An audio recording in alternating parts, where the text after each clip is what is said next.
Hello,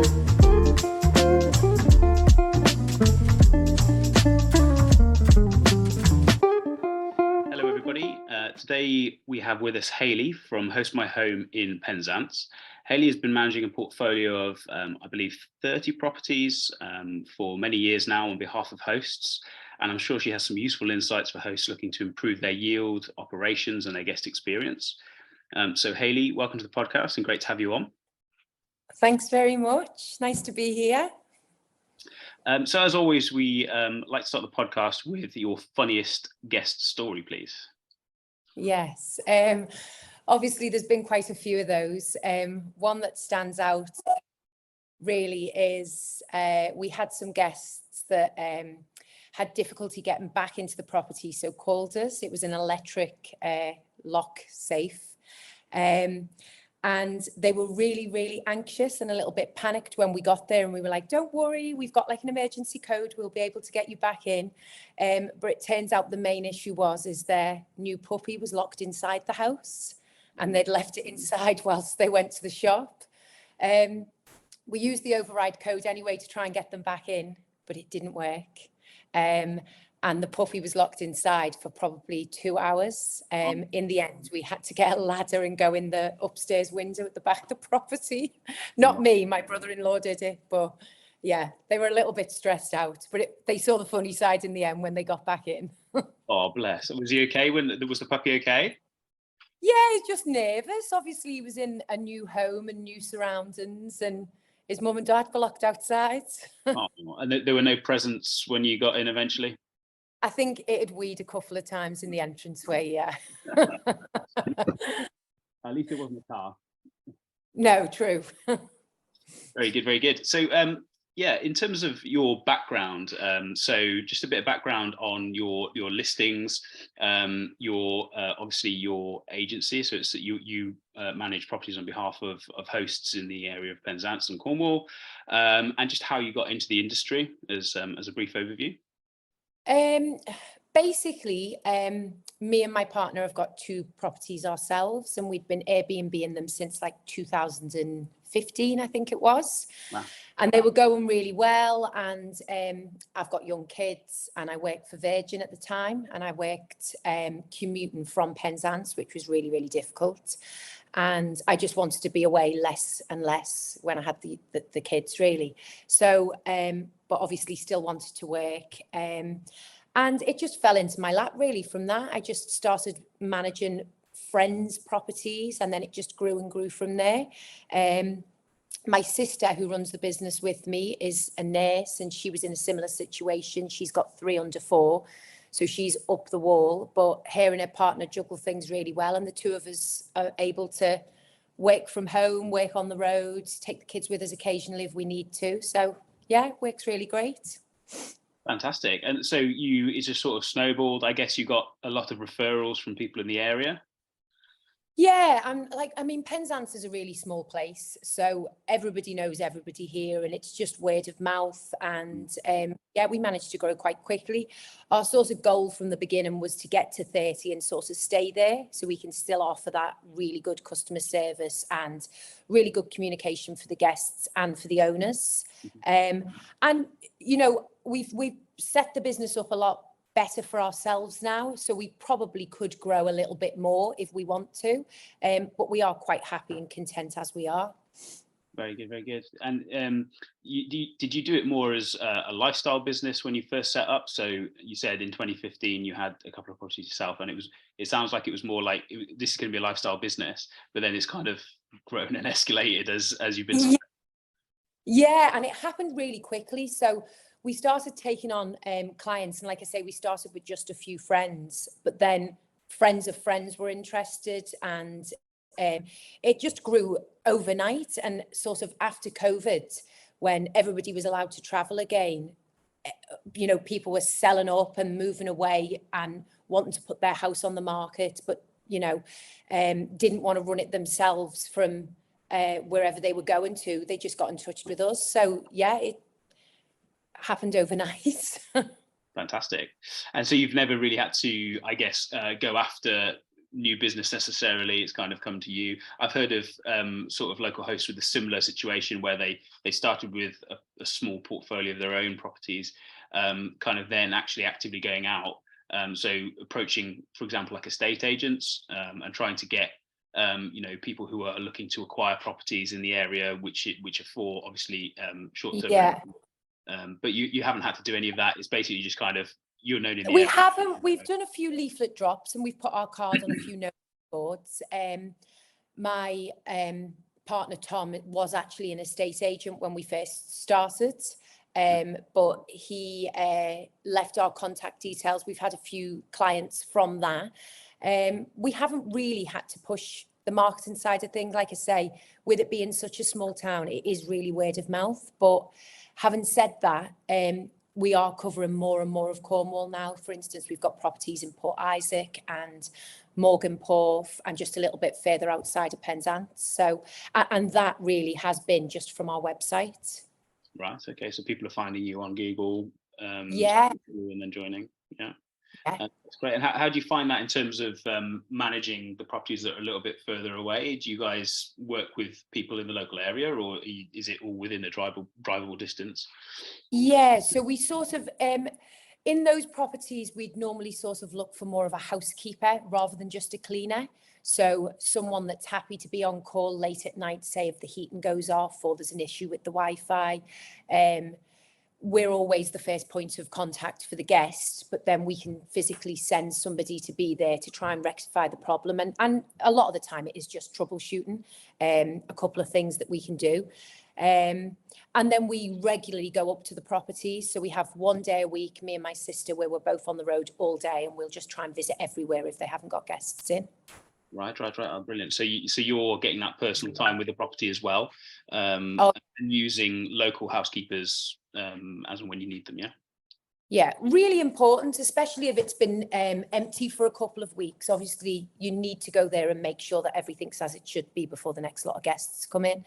And some of the things that the housekeeper might not check, so we'll check.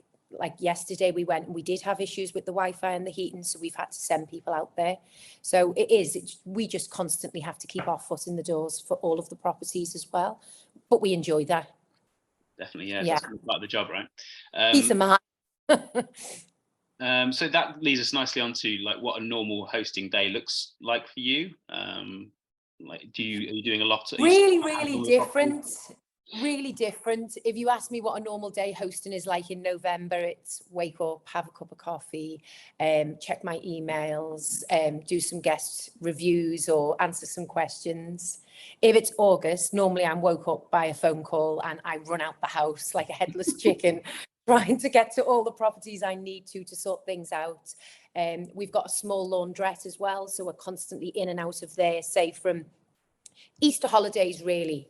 It starts getting a bit crazy and the day is long. So we'll start work at 7 o'clock in the morning and we'll still be on our phones at 11 o'clock at night sometimes. If we have housekeepers or cleaners let us down, obviously we're going cleaning that day. If we can't get somebody to cover the laundrette, we're going in the laundrette that day. So every day is very different. Sounds very intense. How often does that happen? I mean, do the housekeepers and cleaners let you down very often? Hopefully not. Not very often. We've got a really good, reliable team now. To start with, it was a little bit more difficult trying to find people that were flexible and reliable. We seem to have a really good team now, which obviously we really appreciate. But things come up. People's kids get sick. People's cars won't start. Mm-hmm. Anything can happen. And because we have got the 30 properties and we don't restrict changeover days, you never know what you're going to face. Definitely. And how have you found the trade-off between hiring people in to do things and doing them yourselves? Because obviously, if you're hiring people in, you have to pay them. That comes out of your margin, etc., etc. Like, how do you manage the trade-off between knowing when to hire someone in and knowing when to do it yourself? Yeah, that was quite difficult for us because me and my sister love to do everything ourselves. Like, we don't mind getting our hands dirty and doing everything that's required. But it came to a point where a lot of the things that we needed to do needed to be on our phones and computer based, and the days weren't long enough for us to physically do the changeovers, physically do the washing. And our, you know, there's a balance, isn't there? You have to try and find that balance, sort of work, kids, everything else. And we just got to the stage where we were exhausted, and we were just like, you know what, we don't have to do everything. We're big enough now, and, you know, touch wood, we're bringing in enough income to be able to let other people do some of the things for us. So it was really just a joint decision, and we probably struggled on for about 18 months doing everything ourselves. And then after that, now we've sort of just, we don't do any housekeeping unless we have to now, because we're needed in other places. Yeah, definitely. I guess you can focus more on the strategy and improving, optimizing the listings, for example, on Airbnb. You know, improving the pricing strategies, things like that. I guess more than sort of the day to day of actually. Definitely, and as we grew, and obviously the market's got more and more competitive, we need to spend a lot more time doing those sorts of things. So it was a must, really. Brilliant. And so, just if you had to distill everything that you know down into like the top 3 tips for short stay hosts at the minute, what would those top 3 tips be? What would my scheduled messaging is a really good one for the guests, for communication. So set up as much scheduled messaging as you can. A really good guidebook. So hopefully you guys are going to be able to help us with that and make it more electronic rather than just the guests have to physically check in to be able to see our guidebooks. And it changes all the time as well. You know, restaurants might close or change hands or whatever. So we can keep that really up to date. So a really good guidebook. What else? I'd say not solely relying on one platform as well. I think a lot of people have put all their eggs in one basket with Airbnb. But I think people have changed the way that they travel now, and Booking.com, we're seeing we probably get 70% of our bookings there as well. So a lot of people are scared to move across to the unknown. But for us, it's really helped with our bookings. That's interesting, yeah, because we talk with a lot of hosts, and some have kind of said, oh, I don't really want. I think there's a perception in the market with Booking.com that maybe the guests that you're getting aren't quite as well vetted, maybe as Airbnb. Slightly different audience. So how have you found it in terms of the people staying with you from Airbnb and the people staying with you from Booking.com? I'd say that was the case a few years ago, but I'd say that Booking.com now are slightly closer to what Airbnb asked for and you can also put, you know, what you expect from your guests. You can say that you want them to provide an email address, a phone number, you want them to have a government ID. So you can say all the same things that you can say on Airbnb as well. And when they review you, you can review them back. You can set security deposits if anything does happen. We've never really had any experience where we've had somebody that's booked on Booking.com that's been a lot worse than guests on Airbnb. You know, some people really use it as a holiday and maybe do leave it a little bit messy, but you know, most people pay a cleaning fee, so that's what that's there for, I guess. That's what that's there for. Yeah, we've never had you know, any horrendous experiences. So it's just really keeping in touch with the guests and communication that makes sure that the property is looked after. And in terms of any other platforms, so you said 70% of your bookings are coming from Book.com now, and I guess would the majority of the rest be Airbnb? And are there any other platforms that you would recommend outside of those big 2? So we use VRBO. The guests that we get from VRBO are really, they seem to really look after the property. Literally, it's as clean as it was when they arrived. We get with Verbo, they do sort of book quite far in advance as well, which is good, but we don't get very many bookings there. We've actually just signed up and we're in the beginning process of going on with Marriott Bonvoy Homes and Villas, which we're really excited about, and I think that'll be really good for us, but we haven't gone live yet, so I'll keep you posted. Yeah, that goes. Yeah. I think they're a little bit more high end. I think we had this discussion. I think they're a little bit more high end as well in their audience. So maybe quite similar to VRBO, lower numbers, Yeah. higher quality guests. I would assume. Yeah, and they have more requirements of your property as well, and then they grade all of your properties. So you get like a ranking with them. We are also on with Home to Go and Travel Station, but they're very similar to VRBO. They're quite, you don't get as many bookings or as much traffic there, but it's still worth being on any platform that you can, if you can manage your calendar. Yeah, definitely. And how would you do that with the calendar system? Do you have anything that you're using to kind of manage that, or? Yeah, so to start with, we just use the iCal links, but they can be quite unreliable because, for instance, if you get a booking on booking.com, it can take up to 8 hours to block that calendar off on Airbnb, which in busy times leads to duplicate bookings, which is the last thing that you need. But we're now on with a channel manager. We use Rentals United, which are fantastic because we get a booking on our website or on booking.com or on Airbnb, and it's automatically blocked off everywhere else. So that's worked really well for us. And we've had a couple of hosts recommend more listing sites. So rather than necessarily like OTAs, more, for example, dog-friendly listing sites where actually rather than paying per booking, you pay to list. And although again you see the volume is a lot lower, actually your cost per acquisition is actually lower as well. So you're getting obviously fewer bookings, but you're getting that at a very good price. Have you experimented with any of those, or do you have any opinions on that? No, we haven't. No, that's not something we've explored yet. Yeah, probably worth looking into. Yeah, I think, like I say, it's very low volume. So maybe for yourselves, where you're managing, such a high number of properties, it's potentially not worth it. But like I say, for the host listening, we have had some hosts say that that's a potential avenue for smaller. I think for smaller. Yeah. So brilliant. So you mentioned a couple of tools earlier in your top 3 tips. You said automated messaging, which I guess reduces the number of questions, and then guest guides, which obviously we're helping you with as well. And that also reduces the number of questions and gives the guests one place to look for all of their information. We've also mentioned the channel manager. So I guess that kind of covers, but if there's any other tools that you're using in your day-to-day to make your life as a host easier?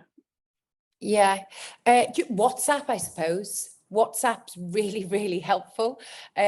We have WhatsApp groups for each property with the owner in. Some of our owners, like I've mentioned, live abroad or whatever else. So we have a group so they can ask us questions. It might be midnight there and we're asleep or whatever else. We have this WhatsApp group where we update them about their property. They can ask us any questions about their calendar, or they can just fire us a message and say, block off this date, I'm coming back. And we also have WhatsApp groups with all our cleaners, which is really helpful as well. Not really a tool, but it's something that we really use a lot. And does that integrate at all with the channel managers, or is it those are kind of separate with the messaging? It's just separate. I know with the channel managers you can have certain channel managers, you can have like a cleaners portal where you can send tasks to the cleaner from the channel. Perhaps there's guests checking in and they want the travel cot setting up, so you can send that to them and they can log on and see, they need the travel cot, I'll set that up. But because we're out and about all day as well, it's just very much easier for us to send it by WhatsApp. Stop on WhatsApp, yeah. Brilliant. That's good stuff. And then in terms of the overall market, so obviously there's a lot of things going on in the broader economy. We've got the cost of living crisis, the energy crisis, so many crises. And some of the hosts we're talking to are saying that obviously a lot of people got into the market in and around COVID because had a bit more time maybe, and were looking to do this anyway, and so invested, and demand kind of shot up as well for staycations because nobody could go anywhere. And maybe that demand's kind of subsiding a little bit, but the supply is still there. What are your thoughts in terms of the state of the short-term rental market in the UK right now? I just think a lot of people did get into it sort of coming straight out of COVID. And they were like, this is fantastic, we're making loads of money, we're completely fully booked, there's loads of inquiries, it's really, really busy. And then the next summer, people could go abroad again and started traveling, and they were like, oh no, this isn't very good, it's gone really quiet. But their prices were still quite high because similar to when it had just come out of COVID. I'd say things have just gone back to an even keel as they were pre-COVID. Expectations were really high for people coming out of COVID when they just bought these properties and things, and they probably got exactly what they expected, but things have just sort of gone back to normal, really, I'd say. So the hosts that are maybe have come in a little bit more recently, used to things when actually things were abnormal, so they're going, oh no, demand's fallen off a cliff, all of this sort of stuff, whereas actually it's not, it's just kind of back to what it was before. It's just back to normal for us, really. Yeah. Well, that's good news to hear. And then and that's is that the same in your local area? Obviously that's what definitely what experiencing, so I guess it is that.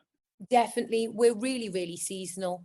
After COVID, we were obviously really busy for that summer, but we were still really busy October, November and December, which is unheard of really down here. People come here to go for walks on the beach and things like that. November and December are generally quite quiet, but they stayed really busy. We didn't really have an end of season. But I'd say now, January and February have ticked along fine. March has been actually a little bit quieter than what it normally is. But then looking forward, April, May, June, we're really, really busy. And there's lots of bank holidays coming up, which helps. Yeah, exactly. I think some people are saying that, with potentially the cost of living crisis and people having a little less money to spend, they actually could revert back to staycations again. So because it's a little bit cheaper to stay at home. So maybe rather than going abroad, they're actually going to start staying. So actually for UK based hosts, it could actually be a good thing. It could actually be a positive. Brilliant. And I think people travel slightly different as well to what they did pre-COVID.